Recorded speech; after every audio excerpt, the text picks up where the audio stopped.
और वस्त्र के लिए क्यों चिंता करते हो? जंगली शोषणों पर ध्यान करो कि वे कैसे बढ़ते हैं। वे ना तो परिश्रम करते हैं न काटते हैं। तो भी मैं तुमसे कहता हूं कि सुलेमान भी अपने सारे वैभव में उनमें से किसी के समान वस्त्र पहने हुए न था।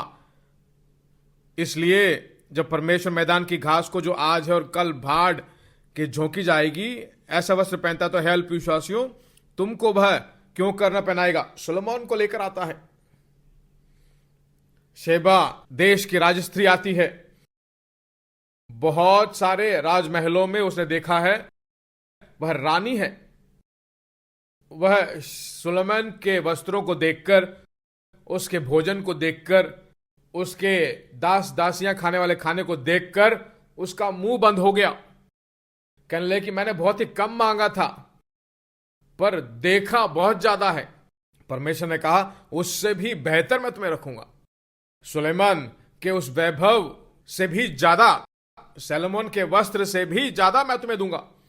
देखिए अच्छी तरह सुनिए, अच्छा वस्त्र पहनना चाहिए सबसे पहले विश्वासियों को। ड्रेस के लिए ज्यादा पैसा नहीं देना चाहिए। मैं कहता हूं कौन खरीदेगा फिर उसे? कर्जा लेकर मत खरीदिए, तुम्हारी आमदनी से ज्यादा मत खरीदिए। उतना मुझे परमेश्वर बढ़ाएगा, खरीदने लायक बनाएगा, ऐसा विश्वास कीजिए पहले। कोई भी वस्त्र हो, मैं सबसे बेकार जो कोने में फेंक देते हैं, 100 रुपए के 3 में जो मिलता है वही लूंगा।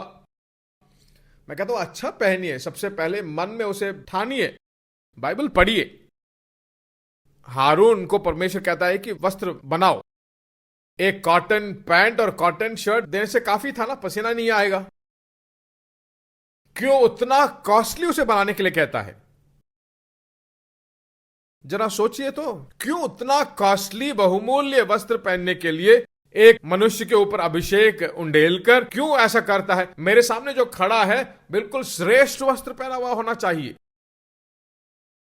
सबसे पहले उसे विश्वास कीजिए। पहले खरीदने के लिए नहीं कह रहा हूं, पहले आप जाकर विश्वास कीजिए, तब जो है नीचे स्थानों से ऊंचे स्थान तक पहुंचने का ट्रैवल शुरू करते हो। इंजन स्टार्ट करके पहला गियर डालने के बराबर है वो। कम से कम एटलीस्ट विश्वास कीजिए, अच्छा वस्त्र पहनाएगा, अच्छा जीवन देगा, संपूर्ण भोजन हमें देगा। विश्वास कीजिए। इसे खाएं तो उस खर्चे को कैसे खत्म कर सकते हैं? थोड़ा थोड़ा जमा करके रखेंगे तो तभी तो पैसे रहेगा। जब पैसे जमा होंगे तभी तो बच्चे के लिए कुछ खरीद सकते हैं। यह दरिद्रता की बुद्धि है। जमा कीजिए, मैं कभी नहीं कहता कि मत करो ऐसा, पर भरपूरी में जी सकते हैं ऐसी सोच दिमाग में पहले उत्पन्न कीजिए। चिंता को दूर भगाइए, टोटली दूर भगाइए। वस्त्र के लिए चिंता मत करो ऐसा कहकर सबसे बेकार है, बहुत ही उच्च स्तर के पहने हुए एक वस्त्र को पहने हुए व्यक्ति को दिखाता है। उस तरह के उच्च श्रेणी में जीने वाला कोई और नहीं था। कहता जंगली शोषणों को देखो। चिंता नहीं करने के लिए हजारों सोर्स हैं। हर जगह घास उगा रहता है ना, हर जगह पक्षियां होती है ना। कहता है तो उस घास को संभालता है। जितना भी घास हो वहां ड्राई होने पे वापस आ जाता है।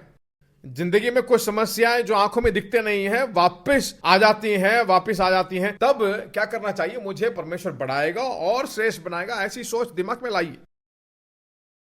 मैं जो कह रहा हूं समझ में आ रहा है कि नहीं? पूरे घास के पूरी जिंदगी को देखता है तो क्या हमारी जिंदगी को नहीं देखता? हमारी केयर करता है भाई। परमेश्वर आपसे प्रेम करता है और इसके लिए हजारों कारण उसने किए हैं। जरा सोचिए तो, पिछले दिनों में परमेश्वर ने कितनी भलाइयां हमारे लिए की, बहुत सारी की है ना। हे अल्पविश्वासियों, आज जो मैदान की घास को जो आज है कल बाढ़ की झोंकी में जाएगी, तो ऐसा वस्त्र पहनाता हो तो हे अल्पविश्वासियों, तुमको वह क्यों करना पहनाएगा? उनके लिए ऐसी है, पर तुम्हारे लिए एक विचार है, योजना है, उद्देश्य है। तुम्हारे हृदय, तुमको हृदय में उसने बना रखा है और उसने हाथ में बना रखा है, हथेली में बना रखा है। सब कुछ, एक नहीं दो नहीं, सभी मांगों को तुम्हारी जिंदगी को सस्टेन करने के लिए, तुम्हारी जिंदगी की रखवाली के लिए। चिंता मत करो, ये उत्तर नहीं है, वह एक आलोचना है। वहां नहीं बताइए कि आलोचना को सुनोगे और आलोचना तुम्हें छुटकारा करेगा। सच्चाई को जानकर सच्चाई में ऑपरेट करते हो तो सच्चाई तुम्हें छुटकारा करेगा।